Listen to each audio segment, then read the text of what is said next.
ঐতিহ্য পৰম্পৰা ৰক্ষা কৰি গোলকগঞ্জ থানাৰ অন্তৰ্গত বিষ্ণুইৰী প্ৰথম খণ্ড পাগলাৰ ধামত দামোদৰ ব্ৰত উপলক্ষে মহানাম যজ্ঞানুষ্ঠান উদযাপন কৰা হয়। সমগ্ৰ ৰাজ্যৰ লগতে নামনি অসমৰ ধুবুৰী জিলাৰ পাৰ্শ্বৱৰ্তী অঞ্চলসমূহত দামোদৰ ব্ৰত উপলক্ষে মহানাম যজ্ঞানুষ্ঠান আৰু অস্তুকালীন লীলা কীৰ্তন উদযাপন কৰা হয়।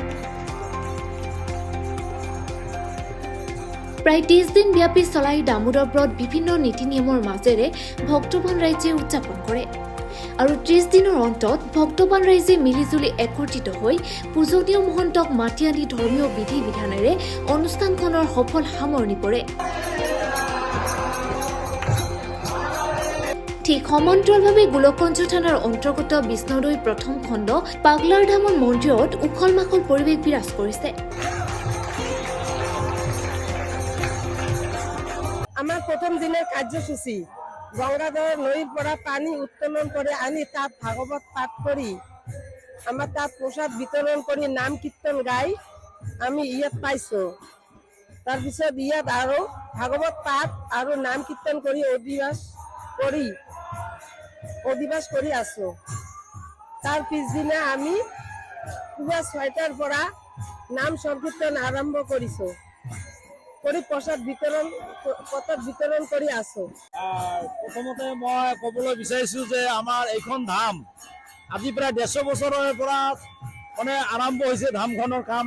ইয়াতে এই ধামখনত আমাৰ বিভিন্ন ধৰণৰ দেৱ দেৱতাৰে ভৰি পৰি আছে।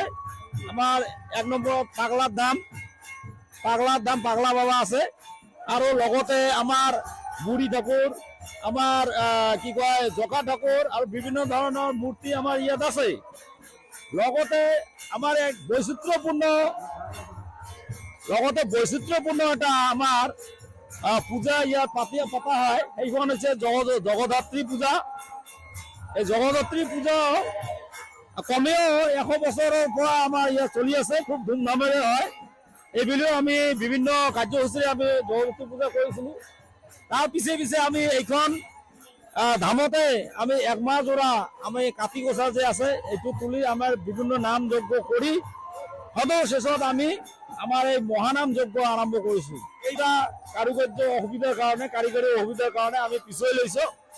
যিয়ে নহওক মহানাম যোৱাকালিৰ পৰা ভালে চলিছে। আমি 3 দিনীয়া কাৰ্যসূচী লৈছোঁ। প্ৰথমে আমি 5 আঘোণ 6 আঘোণ আৰু 7 আঘোণ এই 3 দিনীয়া কাৰ্যসূচী।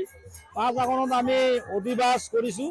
তাৰ আগতে আমি গংগা নৈৰ পৰা আমি পানী উত্তোলন কৰি তাতে গীতা ভাগৱত পাঠ কৰি একদম মানে প্ৰচেছন কৰি আমি ৰাস্তাৰ মাজেদি ইমান ধুনীয়াকৈ এটা শ্ৰেষ্ঠম মানে সৌন্দৰ্য লৈ আমি ইয়াতে পানী লৈ আহিছোঁ আৰু ৰাতি আমি অধিবাস মানে নাম কীৰ্তন আৰম্ভ কৰিছোঁ। তাৰপিছত আজি ৰাতিপুৱা 6 বজাৰ পৰাই আমাৰ মহানাম যজ্ঞ আৰম্ভ হয় আৰু বিভিন্ন প্ৰক্ৰিয়াৰে বিভিন্ন মানুহৰ আদান প্ৰদান চলি আছে। লগতে ভক্তগণে প্ৰসাদ বিতৰণ চলি আছে। ভক্তগণে প্ৰসাদ গ্ৰহণ কৰিছে আৰু আমাক জনাইছে যে ভাল লাগিছে আপোনাৰ এইখন যজ্ঞ প্ৰথম হ'লেও খুব ভাল হৈছে আৰু কি। ৰাইজক জনাইছোঁ যে আপোনালোকে সহায় সহযোগিতা আগবঢ়াওক যাতে আমি এনেকুৱা অনুষ্ঠান যাতে আমি বছৰে কৰিব পাৰোঁ তাৰে আশীৰ্বাদ অনুভৱ মানে আমি এনেকুৱা অনুভৱ কৰিছোঁ আত্মহাৰা হৈ গৈছোঁ। আমি আনন্দৰ আত্মহাৰা মানে এনেকুৱা আমি সৰুৰে পৰা ইয়াতে এনেকুৱা অনুষ্ঠান দেখা নাই। মানে কি ক'ম আৰু কোৱা মানে ভাষা নাই নেকি। ধুবুৰীৰ পৰা Amitabh Karmakar report global any.